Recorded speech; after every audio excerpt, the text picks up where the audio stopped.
desert, believing that I'd get lost. I stood at the foot of what felt like Mount Everest, knowing I had the strength for the climb.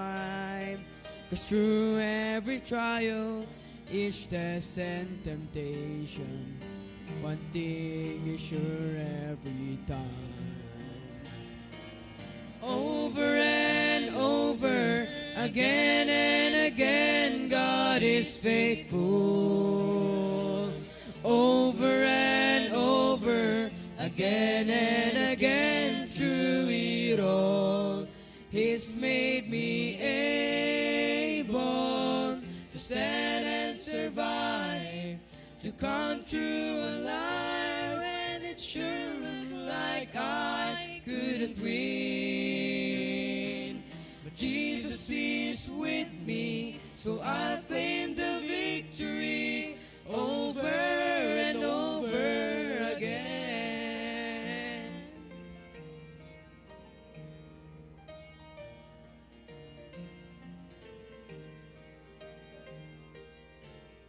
Ask me why, I have no hesitation. God does what He says He will do. Well, I'll simply say every battle has taught me there's nothing He won't help me through. So why should I dwell on the hardships and struggles when I look just beyond them? I see the way this will end is with great celebration, and deep in my heart I believe. Over and over, again and again, God is faithful. Over and over, again and again, through it all, He's made me able to stand and survive, to come through alive when it sure looked like I couldn't win. But Jesus is with me, so I'll claim the victory over and over again. Over and over, again and again, God is faithful. Over and over, again and again, through it all, He's made me able to stand and survive, to come through alive when it sure looked like I couldn't win. Jesus is with me, so I'll claim the victory over and over again. Jesus is with me, so I'll claim the victory over and over, over and over, over and over again.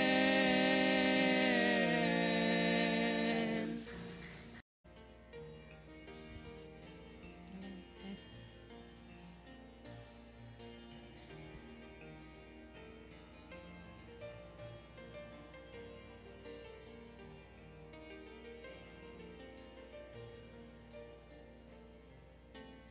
It is hard to understand God's purpose in our lives. It is hard to obey the perfect will of God. But all we need to do is to trust Him with all our heart, because God is faithful every time. God is faithful every time. He will never leave you. God is faithful every time. He will now protect you. All things are come with a purpose.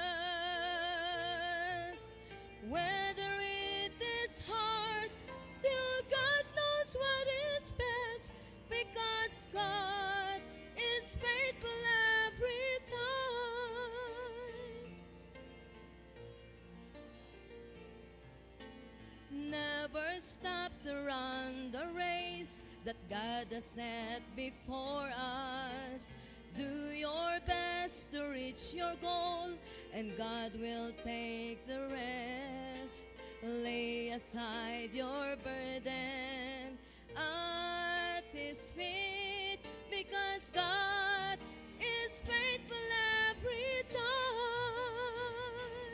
God is faithful every time. He will never leave you. God is faithful every time. He will now protect you.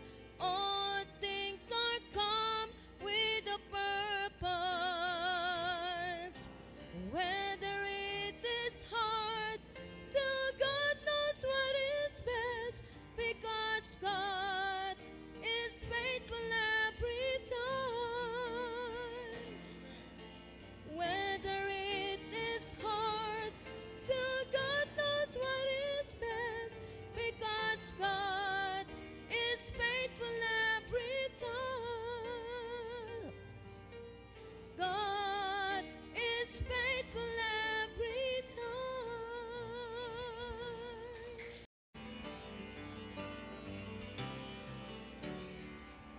Lately I've been through some testing and trials.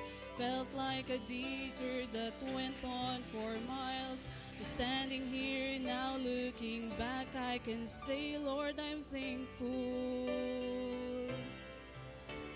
Some storms I thought I would never survive, but here I am feeling so strong and alive. The darkness is past and the morning is bright, and I'm thankful. Lord, I'm thankful like David after Goliath, like Paul and Silas after the jail. I'm thankful like Daniel after the lions. Lord, I'm thankful. Thankful like Noah back on dry ground. Thankful like Lazarus finally on wood. Every beat of my heart wants to pound. I'm thankful, Lord, I'm thankful.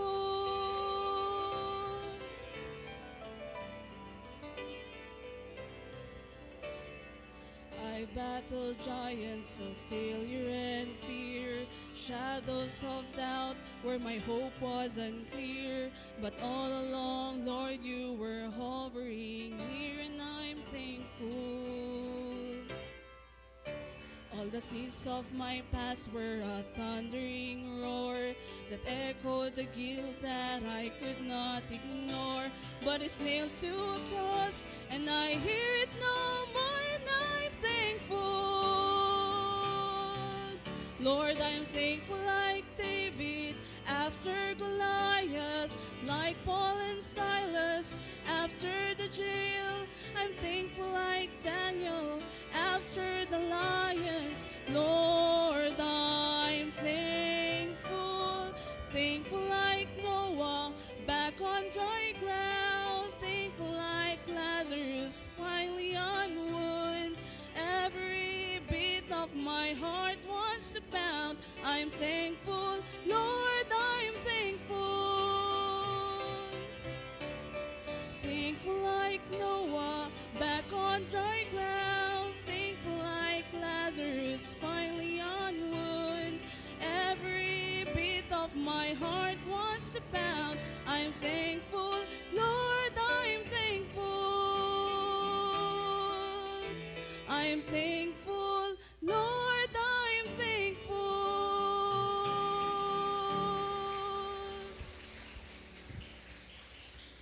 Amen. All right. Good songs we heard. Amen.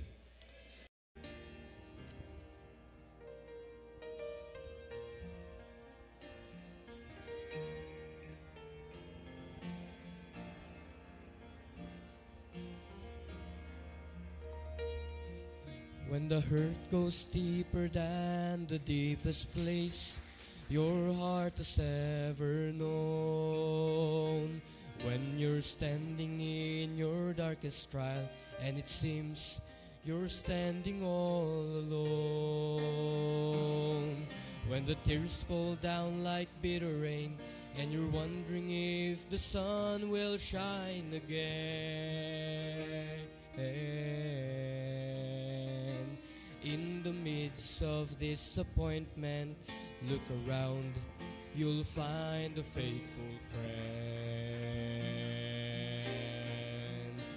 He's walked through my darkest valley, shining light upon the lily by the way. He has picked me up and held me when I thought I could not face another day. And when my heart had stopped its singing and my mind was simply searching for an end, I can tell you by experience, I found a faithful friend. Jesus is a friend that sticks closer than any brother ever can. When the ones that you have trusted proven true, on Him you can depend.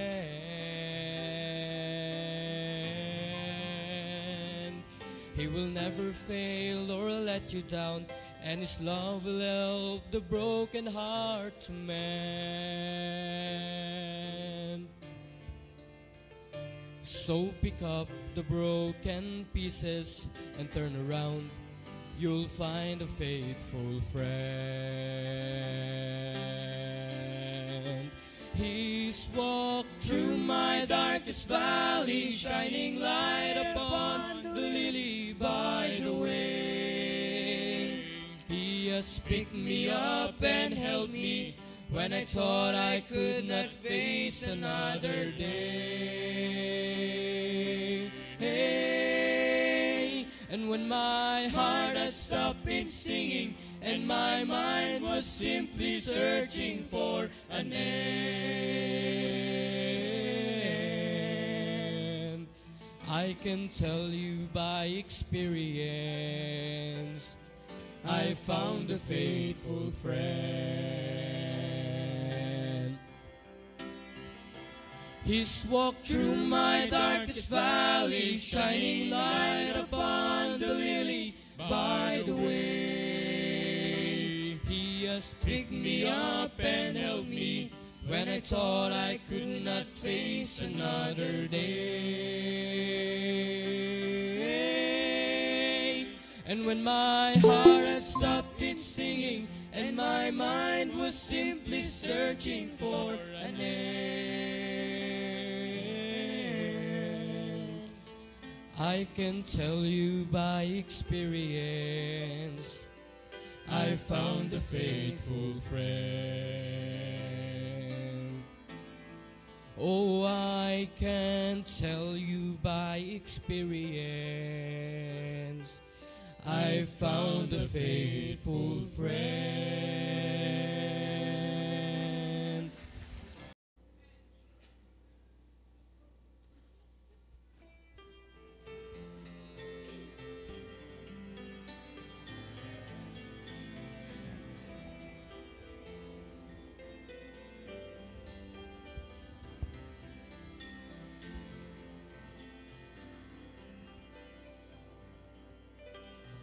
Bleeding from the crown of thorns He wore.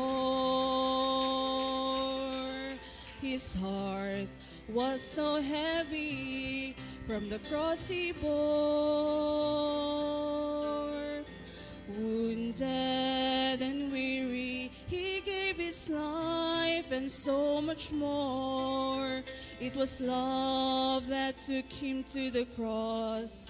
Amazing love, amazing love. How could it be that God would give His Son for me to pay my sins and let me go free? Amazing grace, how sweet the sound. I once was lost, but now I'm found. Amazing Love, love, how could it be that Jesus gave His life for me?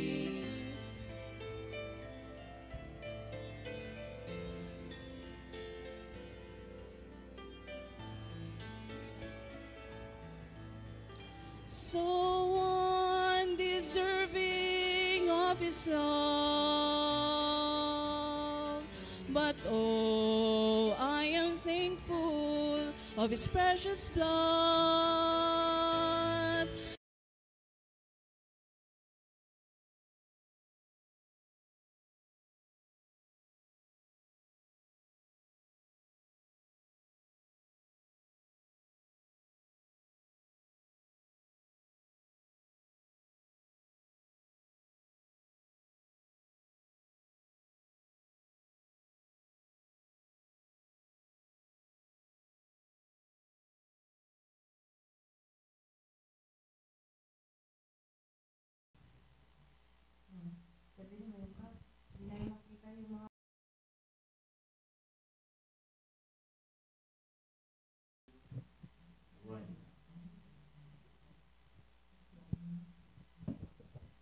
Good morning po sa lahat. Good morning din po sa Google. Sino po yung nasa Google niyo? Si Sister Tintin at si Sister Geraldine. At ngayon din po, good morning din po kay Sister Heidi, kay Sister Rolene, Sir Ariel. Good morning po sa inyo si Brad Gilbert. So far, saka si Sister Rosaline Bataan. Good morning po. So far, ito pa lang po ang nakikita namin na naka-online. At Sister Vicky, greet ka muna. Amen. Muli, napakagandang umaga po ngayon kasi wala na pong bagyo. Kaya enjoy po natin yung topic ngayon muli. Andito po yung mga mapagmahal na mga nanay. Andito po. Kaya enjoy po natin pakikinig ng salita ng Diyos, lalong-lalo na po yung mga nanay. At alam ko po sa mga nakaraang araw wala tayong tigil sa paglilinis ng mga kalat ng nakaraang bagyo. Kaya enjoy po natin. Yun lang po. To God be the glory. At sandali po, good morning din kay Sister Rowelyn Cortez, pamangkin ni Pastor. Si Bingka ba ito? Si Brother Digno at si Sister Myra. Alam namin At maraming maging saging si dyan. Sister Mr. Maria Bingbing. Cristina Kaaba. Ayan. See you soon, Miray. And sa Cagayan, nakita ko kasi ang dami inanod na saging. Sister Oo. Irene. Mm-mm. Kaya marami silang saging. Share to, good morning din po. Sister Irene. Ayan. Naimbag nga bigat kada kay amin. Dito ka Ilocanohan. At yan sa Kabisayaan, maing buntag sa inyong tanan. Sa Kabikulan, Diyos maray na aga sa inyong gapos. Sa Indong I hope may Gabos. ilaw na kayong lahat dyan. Ang mga nabagyo. Yan, enjoy po natin. Sister Benny. Isang magandang umaga po sa ating lahat at malamig na umaga. Papainitin po natin sa salita ng Malamig Diyos. na talaga. Good morning, Ma'am Ten. Good morning, Makmak. Makmak at matmat. Wala akong load. Ayun. Si Sister Geraldine ba yan? Good morning. So ngayon, ang topic uli natin ay as usual yung discipleship at samahan natin ang planning. Para maging maayos ang pagdi-disciple. Ano man ang bagay talaga kasi kailangan pagplanuhan. Sa katulad ng ating kaugalian, mauuna mo ng pinakabata. Amen. Yan, amen. Isang magandang umaga, malamig. Bagamat yung nakaraang araw ay binagyo tayo. Salamat at may ilaw na po. Yan, amen. Doon pa rin yung topic natin na patuloy na mag-commit at planuhin kung ano man yung ginawa nating commitment. Yan. Maganda yung nag-commit tayo pero ginawa natin ng plano para napofulfill At kasama dyan yung ating prayer palagi. Hindi mawawala. Kaya nga yung mahalaga yung meron tayong sinusulat. Nakalista na yung ating mga pinagpipray. Kasi hindi pwedeng nagplano lang tayo na hindi natin sinamahan ng prayer. Mahalaga po yung prayer. Katulad ng yung si Timothy, hindi siya naging pastor. Kung wala yung panalangin, una ni Apostle Paul at yung kanyang lola at mother, yan, si Lois at si Eunice, sabi niya, na hindi naging pastor si Timothy kung hindi dahil sa panalangin at pagdidisciple. Ganon din sa ating pastor.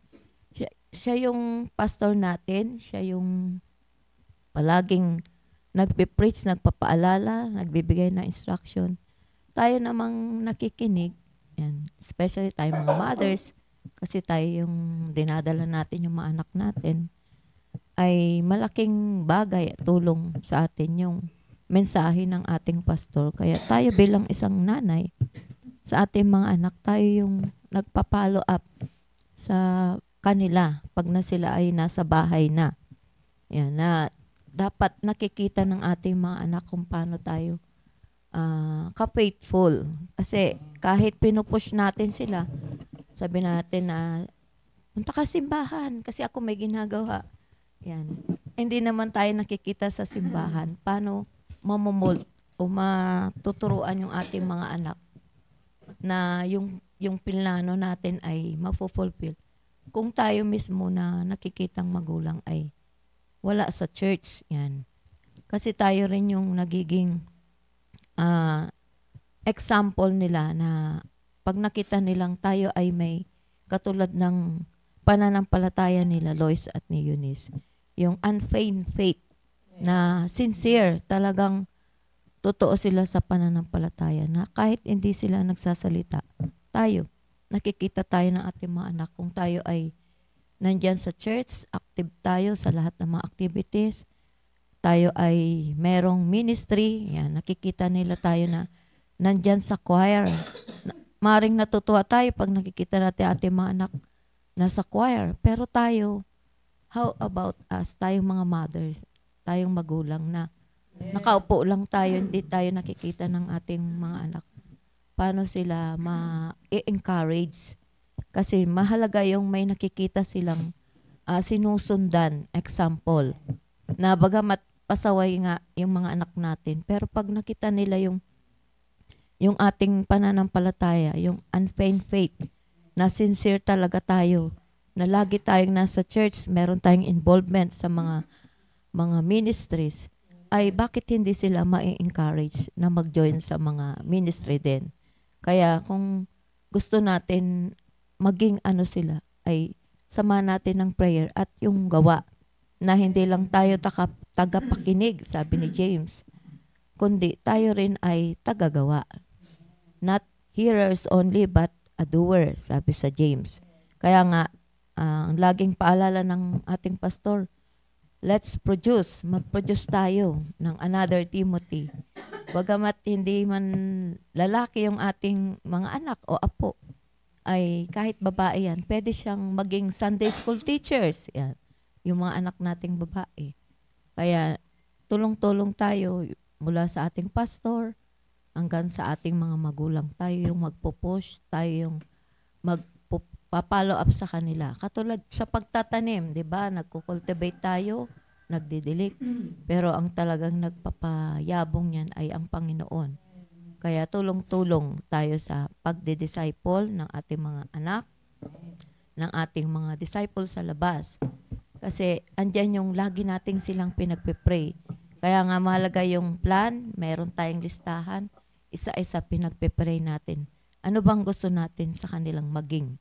Yan. At mapupulfill lahat yun. Hindi magiging ganong matagumpay yung sila Eunice, sila Lois, kay Timothy, kung hindi dahil sa tulong ni Apostle Paul, yung magulang at yung Panginoon. Yan. Tulong-tulong po tayo sa pagdidisciple ng ating mga anak. Huwag tayong susuko kahit sila ay may galing pasaway. Yan. At isang araw, magbubunga yung ating panalangin. Katulad ni Pastor Hill, pinagpiprayan ng kanyang mother na hindi naman siya agad naging pastor Meron din siyang mga pinagdaanan, di ba? Pag nagkikwento si Pastor Hill, kung sino siya nung bago siya naging pastor. Wag nating titingnan yung puro negative sa ating mga anak. Na magkaroon tayo ng positive thinking na isang araw magiging maayos din tong anak natin sa tulong ng Panginoon at ng ating pastor. Yun lang po. To God be the glory. Amen. Sister Irene, sabi nga, karoon ng unfeigned love. Nang hindi ka nagkukunwari, kundi dapat nandoon yung buong puso, buong kagalakan para mag-mold ka, mag-disciple ka. Unang-una ang family. At sabi nga, pagtiyagaan natin talaga. Kasi yun minsan yun ang ating burden. Okay, sumusunod ang sumusunod na bata. Ang anak sa aking right, si Sister Vicky. Saya tata. Amen. Kaya namin siya sabing masunurin si Ma'am Irene kasi talaga ilan kami rito. Dapat tigi 8 minutes kasi sa 5 kami. Pag andito si Ma'am Sheila, 40 minutes agad yun. Pero minsan may mga hindi sumusunod. Hindi kasi nga po, maraming yes po. Yung nga, maraming kwento. Pero yung nga po, pero lahat yun ay yung mga blessings, yung mga ini-enjoy po namin bilang isang nanay. Yung sinishare po namin na yung nga, parating siya sabi na hindi ka magsalita ay yung nakikita na agad ko gaano mo kamahal ang Panginoon. Gaano mo kamahal ang iyong mga anak. Yun po yun. Yun yung pinakadabis na yung dalhin natin sila sa Panginoon. Kaya ito para madala natin yung mga lahat ng sinabi ni Sister Irene. Kailangan natin nung na-save tayo, na nakikinig, na sabi nga, huwag ipagpapaliban ang pagtitipon kasi doon lahat matututo po tayo. Sumunod, magpasakop sa ating pastor.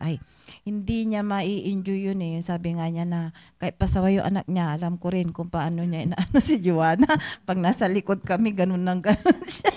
Tapos nung inaano na yung mga sa modesty, tuwan-tuwa ako kay Sister Irene kasi hinihila niya si Joanna. O diba, ay makita, yung makita ng anak natin na sumusunod tayo sa ating pastor. Hindi yung kinukontra natin. Nakakatakot po yun kasi nakita na sa tagal na po namin sa mga hindi sumunod kay pastor, yung mga magulang na kinonsinti ang anak, ay wala pong magandang buhay. Ibig sabihin, yung kumikita man, may trabaho, yung ibig sabihin na pag Kristiyano po tayo, ang magandang buhay yung nasa salita ng Diyos, nasa gawain. Yun po yun, hindi yung porque kumikita na dyan, ay alam mo, maganda ng buhay niya. Hindi po, kasi tulad ng nakaraang bagyo, nakita natin sa Cebu, isang iglap lang, yung mga sasakyan po doon, nagpatong-patong sila. Di ba? Tayo, sa totoo lang talaga, before ng linggo talaga, pati ate ko, nag-aalala, sabi pa nga, mag-check-in daw kami sa hotel, palipasin lang daw yung gabi. Sabi ko, bakit doon sa hotel, wala bang bagyo doon? Kasi nga, di ba, yung balita talagang dito, straight sa bagyo yung nung nakita sa Cebu ko anong nangyari, yun na rin yung nasa isip natin. Pero kay buti ng Panginoon sa atin. Kasi nga po, andyan siya yung nag-comfort sa atin. Ito na patunayan, Sister Vicky, na ang mga taga-Bagyo ay talagang matindi ang panalangin. Amen. Sabi ko nga hinihintay ko ang lumakas na Tapos sabi ko, dahil lumakas yung hangin, hindi pinapakiramdaman ko. Kasi sabi ko, kung baka pero sabi ko nagpray kami na lumihis. Yes, na amen. Umakyat na walang tatamaan. Amen. Actually nga sabi ko yung lumubog sana yung artificial island, di ba? Diba? Yun na lang kasi at least wala nakatira doon. Okay, ayan, sige po. Pagpatuloy natin. Ako'y natutuwa kasi yung mismo Sister Benny, siyempre Sabado magkasama kami, tapos pinag-uusapan hanggang doon sa nagpipray, pati sa mga pinapollow up talagang siya, sabi namin prayer, magtiwala sa Panginoon. Tapos nung di ba yun yung mga natin sa mga dinidisciple natin. Pero pagdating sa sarili natin, hindi rin maiwasan natin na mag-alala. At yung mga damit ni Dondon, inalis ko doon sa may bodega kasi yung sa bodega sa third, yun yung tambakan namin, yung tulda lang yung bubong. Sabi ni Dondon, bakit mama nilipat mo yung Durabox ko? Nilipat ko doon sa may sa may tabi niyang CR na hindi ginagamit. Kasi sabi ko, ang lakas ng bagyo. Ay, dinig na dinig ni Sister Benny, sabi ni Dondon, si mama nagpapanik. So, para bang si Brad Chris na, ayan, kasi sabi niya yung para ibig sabihin ni Brad Chris, pag gano'n na nagpapanik ka, anong kasalanan mo, anong hindi mo nagawa sa Panginoon. Sabi, yan ang mga sagot ni Brad Chris sa akin na yung araw niyo, parang nakikita ko si Brad Chris kay Dondon kasi nung, di ba, maghapon ng linggo parang wala. Answered prayer, alam natin talaga nagpe-pray si pastor, sabi ko sa isip ko. Pero nung pag-uwi, nagre-record pa lang kami nung nakikita ni pastor yung mga nangyari doon sa dinaanan ng bagyo, 'di ba, sa Bicol. Mamaya nagbuta si pastor. Andun kami sa office. Tapos pinapukpok niya yung mga 'di ba? Yung pagpe-prepare. Andun yung yung sabi nga may plano na dapat siyempre dito sa church na kaya ayun, pag-uwi namin yan na yung hangin. Yan yung inaantay ni Mr. B daw na lalakas. Yung nga, 7 o'clock, tuloy-tuloy na. Ayun. Tapos sabi ni Ma'am Flor, hindi sila nakauwi galing ng Bigan. Sabi niya, magla-landfall daw yung 12 ng ating gabi hanggang 4. Yung umahangin, sabi ko, di ba hanggang 11 lang yan? Sabi ko, yung hangin na to, di ba ng gabi kasi nasa anda na, alas 12, nasa anda na. So, yun, yung prayer natin talaga. Na sabi ko, sama-sama tayo dito sa baba. Sabi ko, at least kung yung bubong mga dito tayo sa baba. Si Dondon talaga hindi umalis sa third floor kasi pinapakiramdam din niya nga yung sa bubong. So, alam ko din yung anak ko, yun po yun. Pag naituro natin, nakita nila na talagang sa prayer tayo nagtitiwala ay andoon yung kaba, andun yung pag-alala, pero may comfort po tayo. Kaya, kailangan bilang isang Kristiyano, ito yung basahin kong verse, naka 2 minutes na ata ako.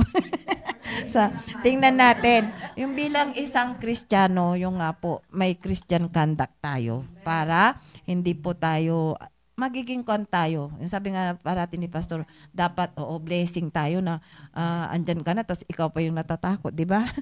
So, tingnan natin sa 1 Peter chapter 3 verse, ayan, mahaba-haba ito. 8 to 20. Ayun. Yung nga, kung bawat verse, nung nag-aaral ako ng lesson ko, may explanation yung bawat verse, pero basahin ko na lang po. At nandyan po sa bahay, maganda po na basahin din natin ang ating Bible. 1 Peter chapter 3 verse 8 na andyan lahat ng binigay na ng Panginoon kung anong dapat nating gawin. Tulad ni Noah, ayun, naalala din si Noah, di ba? Pinagawa siya ng arka. Pagbasahin natin sa Exodus, andyan pati yung sukat, sumunod lang si Noah. Kaya nung bumaha, safe sila. Kaya kailangan talaga sumunod lang po tayo.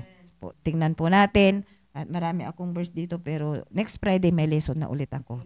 Basahin lang natin yung 1 Peter chapter 3 verse 8 to 20. Sabi niya dito bilang isang Kristiyano, sabi niya po rito ay, ayan, finally, be ye all of one mind. Diba? Dapat hindi nagkukontrahan. Having compassion of one another, love as brethren, be pitiful, be courteous. Kaya nag-enroll po ako ng counseling. Not rendering evil for evil or railing for railing, but contrariwise blessing, knowing that ye are there unto called that ye should inherit a blessing. For he that will love life and see good days, let him refrain his tongue from evil, and his lips that they speak no guile. Verse 11, let him eschew evil and do good. Let him seek peace and ensue it. Verse 12, for the eyes, ayan po, of the Lord are over the righteous. Kaya nga, sabi nga ni Pastor, andyan yung dapat lumago tayo. Yan. And his ears are open unto their prayers, but the face of the Lord is against them that do evil. And who is he that will harm you? Ayan, if ye be followers of that which is good, but if ye suffer for righteousness' sake, happy are ye, and be not afraid of their terror, neither be trouble yan. Di ba? Yan, kahapon na naman, hindi mo na alam mapaniwalaan yung fake news sa mga Facebook. Kaya, pero pagka nandyan talagang matutrouble tayo. Pero pag may andun yung tiwala natin sa Panginoon. But sa verse 15, sabi niya, "But sanctify the Lord God in your hearts, and be ready always to give an answer to every man that asketh you a reason of the hope that is in you with meekness and fear." Diba? "Having a good conscience, that whereas they speak evil of you as of evildoers, they may be ashamed that falsely accuse your good conversation in Christ." Marami po talagang ganyan na tinulungan mo na, susumbatan ka pa, sasabihin ka pa, ikaw pa yung diablo, di ba? Kaya siguro yung mga ganun, hindi nababasa ito talaga, yung verse na ito. Pero pasalamat tayo. Kaya nga sabi, pag magbasa tayo ng ating Biblia para mag-pray tayo, dadalhin ka ng Panginoon dyan lalo na pagka talagang di mo na alam yung pinagsasabi mo at hingi ka ng tawad sa Panginoon, dadalhin ka talaga dito, ipapababasa sa iyo yan.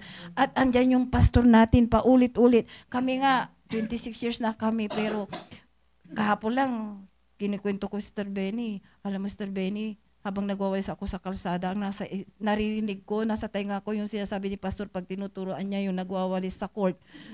Oo, sa totoo na parang kasi yun yung pastor binigay ng Panginoon yun. Panginoon yung nagsasabi, ginagait lang yung pastor. Natutuwa ako, oo. Hindi kasi pudpud yung walis ko. Kaya di ba, ang gaspang-gaspang yung simento sa kalsada namin, tapos nakadikit yung tapos talaga, sa totoo lang, salamat kay pastor, na yung nga sabi ni pastor, huwag niyo sabihin, mas matanda kayo sa akin, siya nga binigay.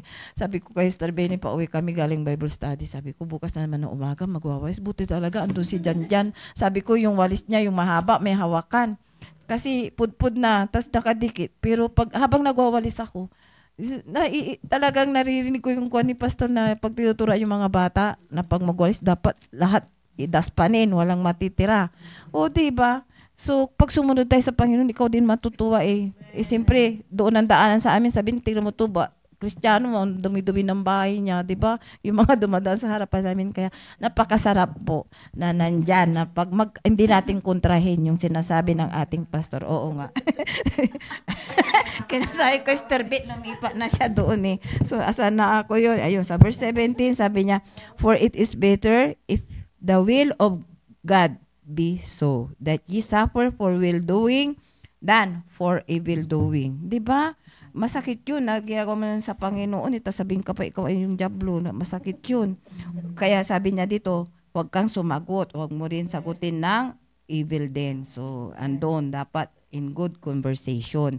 Andun yung Christian conduct na sinasabi ng Panginoon po rito. Sabi niya, "For Christ also had once suffered for sins, that the just for the unjust, that he might bring us to God, being put to death in the flesh, but quickened by the Spirit." Sabi nga, kung totoong tinanggap mo ang Panginoon, nasa yung Holy Spirit, may magkukontrol sa'yo. Sa totoo lang, yung nga, sabi ko nga bilang isang nanay, marami tayong trabaho, tas pasaway pa yung anak mo, talagang, kung hindi ka magpakontrol sa Holy Spirit, talagang masasabi mo yung mga evil. Diba?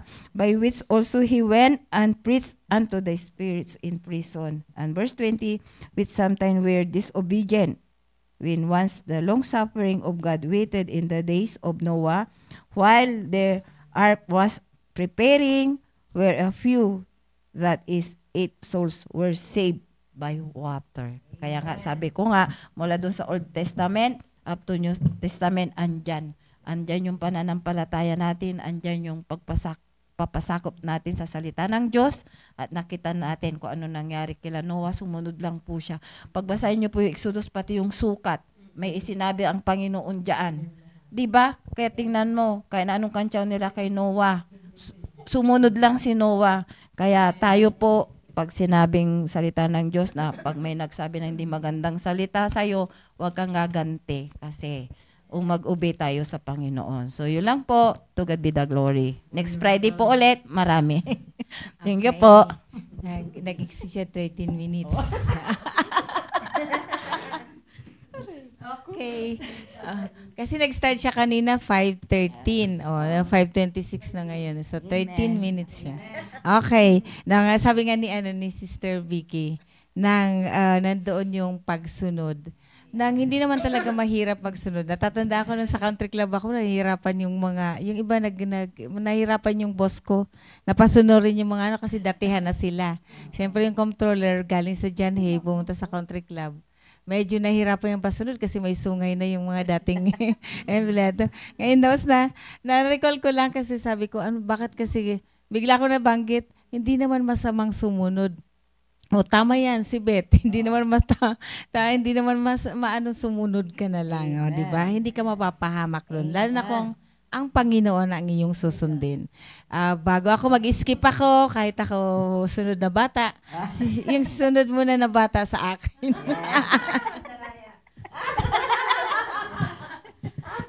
Amen. Napakasaya talaga sa salita ng Diyos kung ang pag-uusapan na kahit na tayo ay may mga hinaing, may mga nararamdaman na hindi maganda, ay andun po talaga na ang salita ng Diyos ay ang nagpapasaya po sa atin. Kagaya po nung dalawang batang makulit na yan.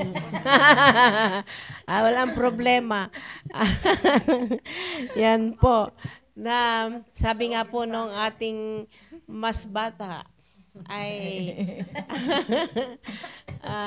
andyan po yung tayo po ay masaya kapag yung ating mga nadi-disciple ay andyan sumusunod. Ang una nga po natin na i-disciple ay yung ating pong family, mga anak.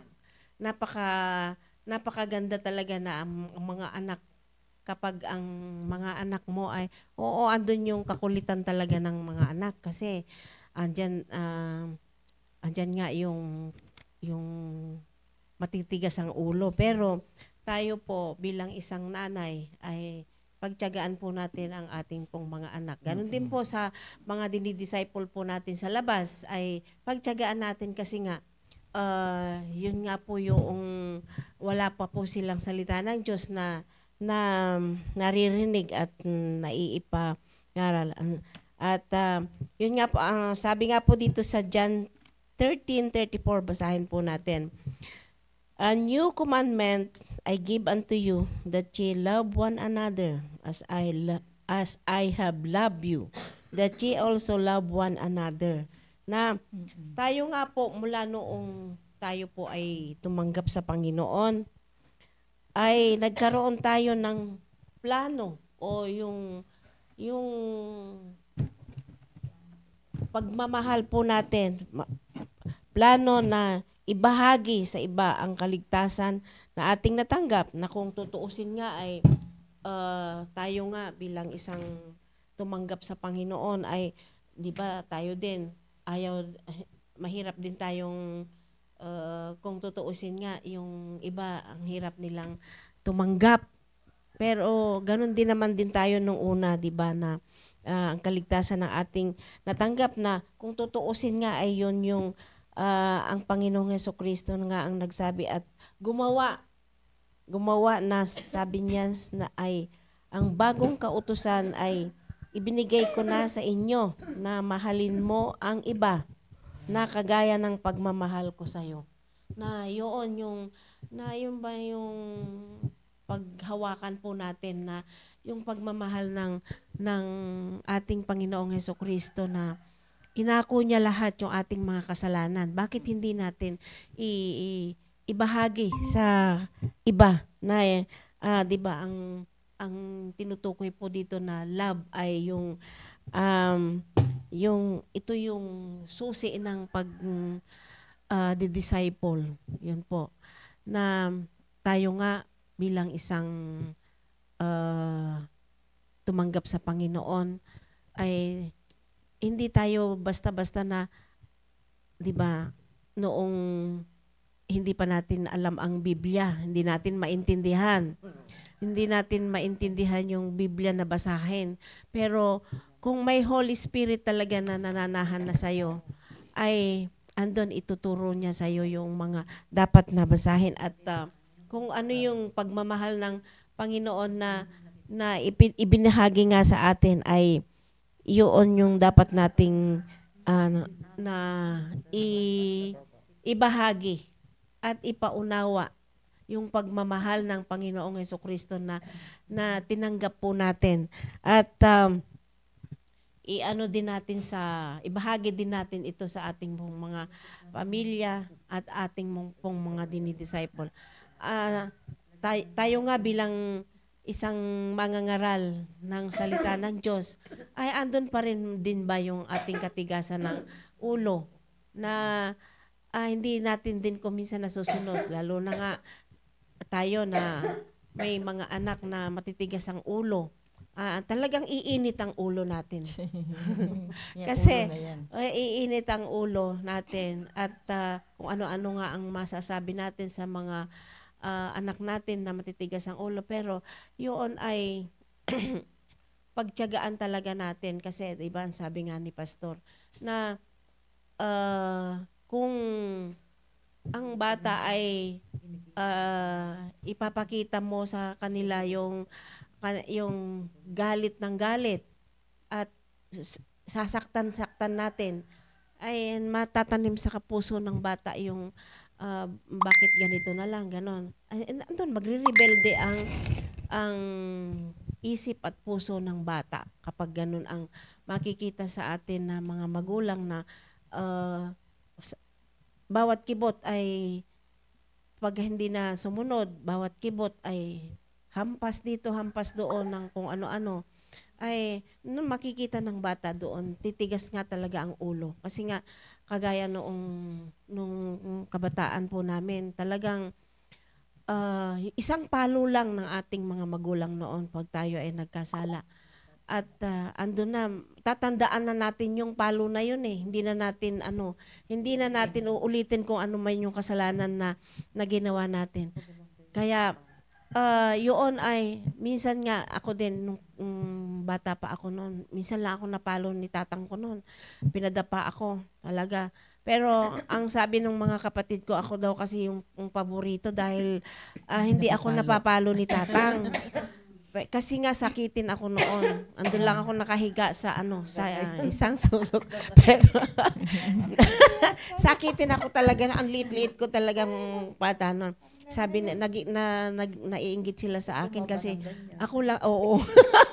Ako lang kasi noon ang hindi napapalo ni tatang. Pero noon kasi ang ayaw kasi ni tatang noon, ang ayaw ng mga magulang ko noon ay wag sasagot sa matanda sa iyo. Kapag kahit na ano man ng wag kang sasagot ng pabalang, ng hindi maganda. Ayun. Ang sabi ni tatang noon, wag kang sasagot sa kuyang mo kasi itinuturuan ka, ganon. Di pinadapa ako, dumapa ako na ganyan. Hanggang sa pinalo ako talaga. Sabing ganon nung isang ate ko. Ayan, kasi akala mo kasi ang bait-bait mo, kaya hindi ka napapalo. Sabi niya gano'n. Pero sa totoo lang talaga, walang May kasamang galit yun. Walang, yung mga magulang natin noon, hindi sila yung kakampi-kampi ka sa mga pantas lang ang dami namin, 11 kami noon. Oo. Pantas lang ang tingin nila sa amin na ganyan. Pero sabi nila sa akin, ako daw ang paborito dahil sakitin ako, hindi ako napapalo. Pero noong sinagot ko si kuyang ko talaga, yun, doon ako napalo. Kaya tinandaan ko talaga yun na ano. Kaya yun, dapat meron tayong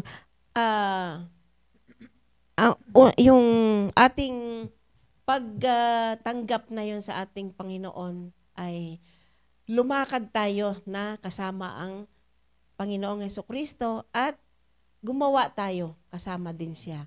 Yun po at ang sabi po dito sa Ephesians 5:2, and walk in love as Christ also hath loved us and hath given himself for us an offering and a sacrifice to God for a sweet smelling savor. Na yun nga gumawa tayo na may pagmamahal sa kapwa at kaakibat doon yung kasama natin ang Panginoong Hesukristo at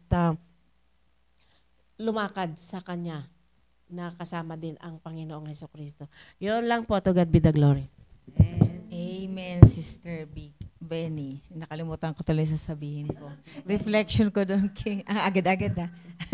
Yun nga sabi nga na ano man ang gawain kapag ito ay napapagaan, napapadali ka kapag ikaw ay willing at mayroong pagmamahal sa gawan. Gano'n man kahirap yun talaga. Kung willing ang puso mo, mayroong kasamang pagmamahal, madali na lang ang lahat ng bagay-bagay na yun. Okay? So, ang susunod na, yung medyo bata. Okay. So, sabi nga ng Panginoon, yung pagpaplano, ito ay reflection ng kanyang nature, yung pagiging organized ng Panginoon, yung pagiging purposeful bilang sa ating Creator. At sabi nga, upang tayo ay maging good steward ng ating resources, nung oras na iprinobide ng Panginoong Diyos sa atin, kinakailangan, sabi nga doon, nandoon yung pagpaplano na upang maging effective, hindi lang sa buhay, kundi sa lahat ng ating gawain. Yung discipleship naman, napaka-importante ito kasi ito ay fina-facilitate niya yung personal growth ng isang tao, yung kanyang faith, yung kanyang maturity, at ito ay nagpo-provide ng spiritual guidance at accountability sa bawat isa sa atin. Yun din ang nagiging foundation natin para i-transfer natin sa iba. Sabi nga, love others, sabi nga. Tapos ito ay nagki-create yung discipleship naman ng deep relationship sa Diyosan at saka yung napakalalim na gawain na para tayo ay mag-akay ng kaluluwa, magtulong sa kanila na maging mature sila spiritually para sila ay yung bang ipinapasa natin yung ating pananampalataya sa kanila. Upang maging in the future, sila din ay magiging isang discipler katulad natin. So, number 1, sabi nga dito, kinakailangan natin i-imitate ang God's character. Yung bang maging example tayo, gayahin natin kung ano yung gusto ng yung intention ng Panginoong Diyos sa atin. Kaya nga sabi nga niya, create niya yung mundo kasi may plano siya na kailangan yung sa plano na yun, manindigan tayo doon sa purpose ng Panginoong Diyos yun. At bilang naman ng isang tao, dapat magre-reflect sa atin yung image, yung karakter ng Panginoong Diyos sa atin sa lahat ng ating ginagawa. Pagdating naman sa disciple, sabi nga, ang discipleship, sabi nga, ng long suffering. Pero dapat maging love-centered yung process. Kasi kung ikaw ay pikon o kaya kung ikaw ay mainitin na, iiwanan mo na, di ba? Bahala ka na nga sa buhay mo, ayaw magpaturo, bahala ka, di ba? Magiging ganun. Pero sa atin bilang isang Kristiyano, sabi nga dito, nandoon talaga yung devotion natin. Yung ating nandoon talaga yung, parang tatanungin natin sarili natin, bakit kaya itong tao na ito pinagtsatsagaan ko kahit ang tigas ng ulo, di ba? Kasi nandoon na yung intervention ng Panginoong Diyos sa atin. Naiintindihan natin at kung ano ang dapat nating gawin. Kumbaga sa nandoon na yung si Jesus Christ sa puso natin. Na kaya nga naikaya natin kaano man yung pagmi-mentor natin sa iba na sabi nga na hindi deserve, pero pinipilit nating maging deserve na maibigay natin sa kanila kasi naniniwala tayo na ang Panginoong Diyos ang may ultimate control sa bawat isa. So, number 2, sabi nga, maging good steward tayo. Kapag tayo nagpaplano, minamanage natin, sinisinop natin yung oras, sinisinop natin ano man yung material na meron sa atin, at yung ano man yung opportunity na ipinagkatiwala sa atin ng Panginoon. Hindi lang siya wisely, kundi faithfully na ginagawa natin yun. Minsan, sabi, ang init-init naman, okay, ang baba na naman bundok. Paano kaya pag-akyat ko? Ang kakahingal naman. Pero, di ba? Pero, binigyan tayo ng lakas ng Panginoong Diyos. Tiwala lang, sabi nga. Makakabalik din tayo doon sa taas ng bundok na binaba natin, di ba? Lalo na sa aming mga senior citizen. Lalo na, inahawakan na yung tuhod habang umaakyat, di ba? Habang nagwawalis, hawak-hawak na rin yung tuhod. Okay. So, so sabi nga, gawin lang nating na yung, itong mga bagay-bagay na to, ano man ang mahirap na pagpaplanuhan. Sabi nga sa Proverbs, nakalimutan ko na magbasa ng Proverbs 19 verse 21, sabi nga niya dito, Proverbs 19 verse 21, sabi nga niya dito, there are many devices in a man's heart, nevertheless, the counsel of the Lord that shall stand. So ano man ang hirap, ano man yung obstacle, ano man yung pagdadaanan mo, sabi nga dito, ano man yung na nasa puso natin, marami tayong mga kanya-kanyang paraan, di ba? Pero kapag ang Panginoong Diyos ang inuna natin, kapag yung kanyang counsel sa atin, yung guidance niya sa atin, ano man ang bagay na yun, mag-i-establish, mag-i-stand, maninindigan tayo doon sa bagay na yun. Mahirap man siya o madali. So, nung sabi nga dito na ano man ang plan, na basta inalay natin sa purpose ng Panginoong Diyos, kailanman hindi yun mababaliwala yung plano na yun. Kaya nga sabi nga dito, tayo ay manatili lang na magtiwala sa Panginoon. Ang lahat ng mga bagay-bagay ay madali. Siya ang may control. So, sabi nga number 3, sabi nga maging effective tayo, maging diligent. Na sabi nga dito sa Proverbs chapter 6 verse 6 to 11, medyo mahaba to. Pero ito yung tungkol doon sa ant, di ba? Wala siyang overseer, wala siyang ruler, wala siyang guide, pero unified sila pagdating sa gawain. Sipin pag nang alam nila na kailangan nilang paghandaan habang summer, harvest time, naghahanda sila, nag-iipon sila ng mga pagkain nila para sa tag-ulan. Nang meron hindi na nila kailangan lumabas, bastante na yun na sila ay hindi magugutom. Kaya nga, sabi nga, ikaw tao, huwag kang tamad.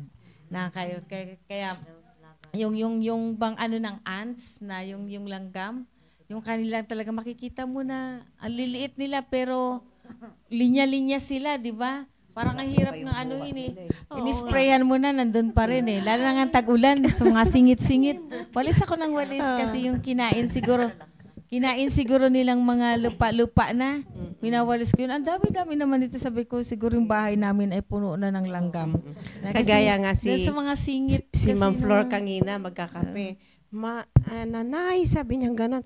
Nilalagam na itong tinapay, sabi niya gano'n. Kasi sabi ko sa kanya, nag-harvest na sila sa tinapay niyo. Kasi nagtututbrush ako, ma'am, kako, magkape ka na dyan, buksan mo na yung isang tinapay. Ako gano'n, nilalanggam yung tinapay. Ay, talaga, napakasipag ng langgam. Okay, oo. Sabi nga, katulad din natin pagdating sa discipleship, sabi, kinakailangan tayong magkaroon ng unity. Magkaroon tayo ng pagkakaisa. At hayaan natin nang magkaisa din tayo na hingiin natin yung God's intervention sa atin upang maging effective tayong disciple at para kahit man gaano kahirap yun di ba, isang maganda sa pakiramdam, maganda sa pag-iisip natin kung yung isang tao nga na bago natin at naakay natin na maging malapit sa Panginoong Diyos. At number 5, sabi nga, dependence and trust. Yung pag nagpa-plan tayo, kinakailangan meron tayong humble heart. Kailangan ina-acknowledge natin yung dependence natin sa Panginoong Diyos. Gaano man kahirap yung pinagpaplanuhan natin, gaano man yung hirap nung kinumit natin sa Panginoong Diyos. Sabi nga ito, lahat mapapadali kapag nagdepende tayo sa Panginoong Diyos. Kasi sabi nga niya, kaya nga niyang gawin yung impossible. Sa atin, hindi natin kaya yun, pero ang Panginoong Diyos natin, kaya natin gawin yung lahat ng bagay na yun. At sabi nga dito hindi natin kinakailangan na maging arrogante tayo. O kaya sabi nga ni pastor, nagdi-disciple ka, nagbibigay ka ng pero nire-rebuke mo yung dinidisciple mo. Paano nga naman tatagal, di ba? Hindi pa nga kami nakarating sa church, pinapagalitan mo na ako, di ba? Okay. Yan sasabihin nila. At last, sabi nga dito, dapat lahat man ng purpose naka-align sa purpose ng Panginoong Diyos. I-allow natin na siya ang mag-intervene, siya ang mag-lead, siya ang gumawa ng, sabi nga dito, maaring yung expectation natin, hindi eksaktong na yung mangyayari yung expectation ba natin hindi eksaktong mangyayari. Pero kasi sabi nga ng Panginoon, alam niya kung ano, nakikita niya kung anong nararapat. Kaya minsan, medyo lumiliko. Kasi yung Panginoon ang nag-intervene noon. So, wag lang tayong sumama ang ating loob. Katulad ng aking mga disciples, sabi ko, 2 years na parang wala silang natututo. Marami ng plano, marami ng, yung para ma-encourage sila. Pag na makikita mo yung bang, kaya pag ikaw nagdi-disciple kasi yung bang nakikita mo yung, ino-observe mo sila kung ano yung pangangailangan, kung ano, kung saan sila hirap, ng emotionally, physically, materially, lahat na lang, di ba, kapag ikaw nagdi-disciple. Kasi gusto mong maging katulad silang maakay mo sila sa Panginoong Diyos. Sabi ko nga kako, iwanan ko na yata to kasi pero biglang parang message ng Panginoon dadating ng sasaksak sa isip ko na tiyagaan mo lang kasi nandiyan na nga yan ang binigay ko sa iyo. Yan ang burden mo. Sabi nga, yan ang mountain mo na kailangan mong akyatin, kailangan mong makonquer. Kaya sa ano man ang hirap, kaya sabi nga dito, ano man ang hirap kapag ang Panginoong Diyos ang nakaantabay sa atin, walang mahirap. Yun lang po, to God be the glory. So, sa mga nasa Google, si Sister Tintin lang ang nandyan. Wala si Sister Emilia. Bago saglit lang. Kaya kahapon nga, nagbi-virtual kami ng napaka-importante kasi mag-invest ka sa relationship mo, sa dinidisciple mo, maging lalo na sa family mo. Kaya nga natawa sa akin, Sister Emilia, kasi sabi ko, kung ikaw yung bata-bata na sa middle age, more on material ang pinupursu mo, di ba? Paano mo papag-aral yung anak mo, paano mo ipoprovide yung pagkain, magkaroon kayo ng maayos na tirahan, mga ganun ang isip mo.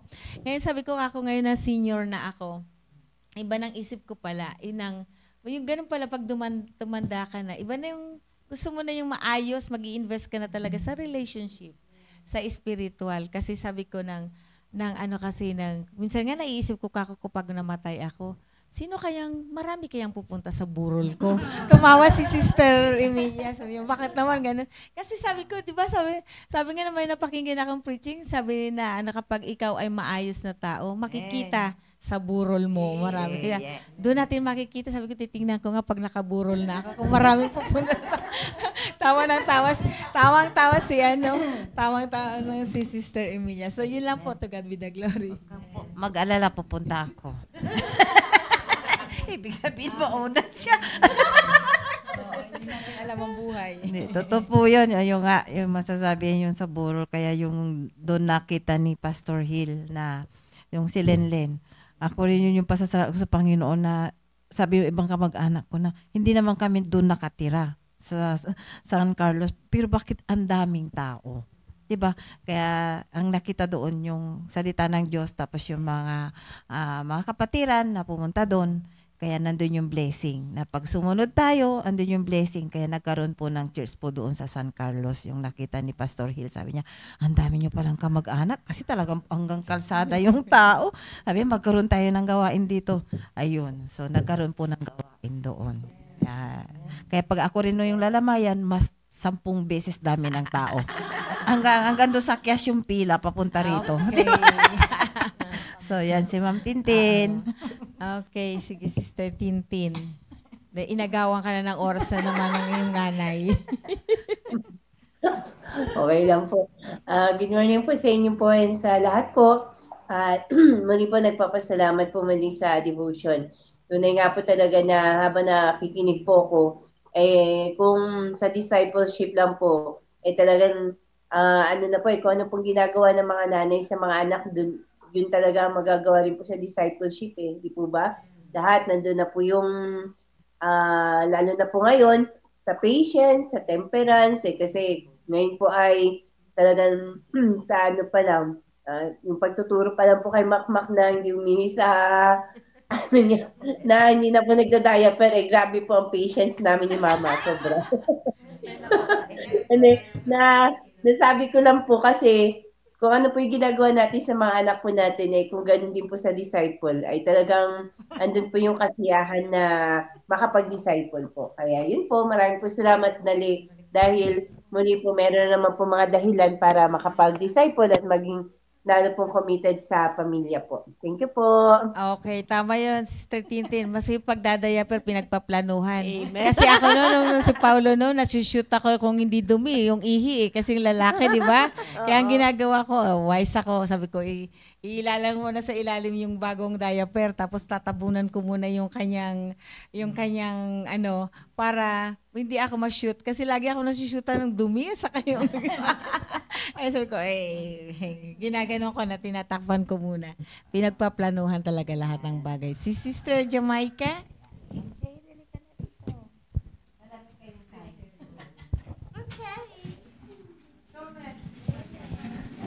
Bakit yung ngipin mo, inalis mo?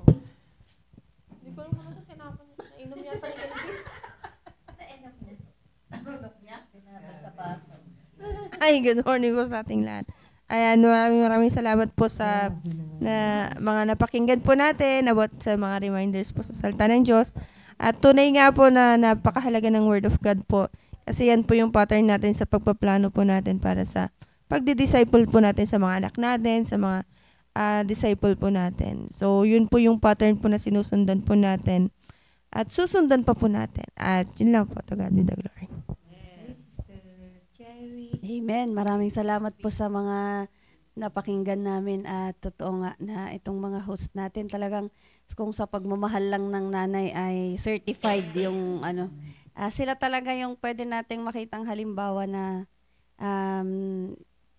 talagang nagmahal sa kanilang mga anak. Kaya yung mga tinuro nila sa amin ngayon ay yun, ang prayer ko talagang masunod ko para makita ko rin yung mga anak ko na one day katulad na rin ng mga anak nila. Yan, maraming salamat po. Amen. Si Sister Risa? Good morning po sa lahat. Maraming salamat po sa mga host at lalo na po ako talaga na hindi pa po talaga na kokontrol yung galit kasi talaga sobra po talaga kasi yung po nung anak ko. So dahil po sa mga host po na ito ay itatry ko din po na gawin po yung sumunod po sa yung pagiging magkaroon po ng patient, Amen. So sabi nga ay nandun lagi yung obedience, di ba? Ano man ang hirap, mapapadali yun kapag yung willing yung puso natin magpaturo at willing yung puso nating sumunod. So yung hindi namin kanina na nabati, Sister Myra, good morning. Si Brad Bory, si Ma'am Rachel, good morning po. Si Sister Nelda, si Sister Gina, good morning po sa inyo, Sister Agapita, Sanraf, Sandra, okay. Ni Sister Jamaica. Sister Sandra. So, napakinggan ang kanyang manugang. At si Sister Rollins. So, yun lang po. Napakabait nila. May 6 minutes pa natitira para sa closing prayer. Amen. So, sino pong mananalangin? Si Sister Benny. Closing prayer po. Amen. Sige po, manalangin po tayo. Dakilang Diyos, maraming salamat pong muli, Panginoon, na kami po ay binigyan nyo ng wisdom, Panginoon, para po maihayag ang inyong salita. At maibahagi po namin sa mga, hindi lang po sa mga mothers, kundi po sa bawat isa po na nakikinig, Panginoon. At dalangin din po namin, Panginoon, na kayo po ang gumabay sa bawat gagawin po namin, iisipin at sasalitain, Panginoon, na sa amin pong pagdi-disciple ay andun po yung matyagang plano, Panginoon, na ibabahagi po namin sa kanila, Panginoon. At salamat din po sa amin pong pastor na patuloy nga po na nag-i-encourage po sa amin para po sa amin pong paggawa ng aming pong mga plano sa gawain nyo, Panginoon, at sa lahat po ng aming pong mga pupuntahan at aming pong mga dinidisciple, Panginoon. At dalangin din po namin, Panginoon, na sa bawat amin pong pupuntahan ay kayo po ang manguna. At kami po ay maging blessing sa iba, Panginoon. At sa amin pong paghihiwalay, Panginoon, ay kaakibat po nito ang inyong paggabay. At pagpalain niyo po ang pagbibiyahe po ng aming pong pastor. Pati po si Ma'am Sila, ay ingatan niyo po sila, Panginoon, sa kanilang pag-uwi. At patawad po, Panginoon, sa mga pagkakasala at pagkukulang sa pangalan ni Jesus. Amen. Amen. Sister Raquel, kumusta? Ay, Sister Raquel pala. Oo nga, Ayan. nakita ko. Good Kita mo yung morning video, po sa kanila. sinend ko sa'yo. Dala-dala ko si Angel na makulit. Parati Angel? nang sumasama sa akin. Ay, oo. Ayun. Siya ang sumusundo pa nga minsan eh. Yung barkada ni Chay Chay. Doon. So, Sister Raquel. Ay, si Nanay Lina, good Ayan. morning din po sa inyo. Ay, Ayun. saka ano daw yun, yung nga, Sister Mitang, kapatid ni Pastor, pag-pray po natin na undergo ng operation, yung sa kidney po, ngayon. Yung kapatid ni Pastor sa Bulacan. Oh. Sister Mitang. So, yun lang. Sister Raquel, bye-bye. Kumusta Thank you, kila bye-bye Inang? po sa inyo. God Yan bless. sa Cagayan. Bye-bye. Makmak, behave. Matmat. Kasi bakit daw mga pangalan puro ganyan? Kaya makukulit. Paulit-ulit.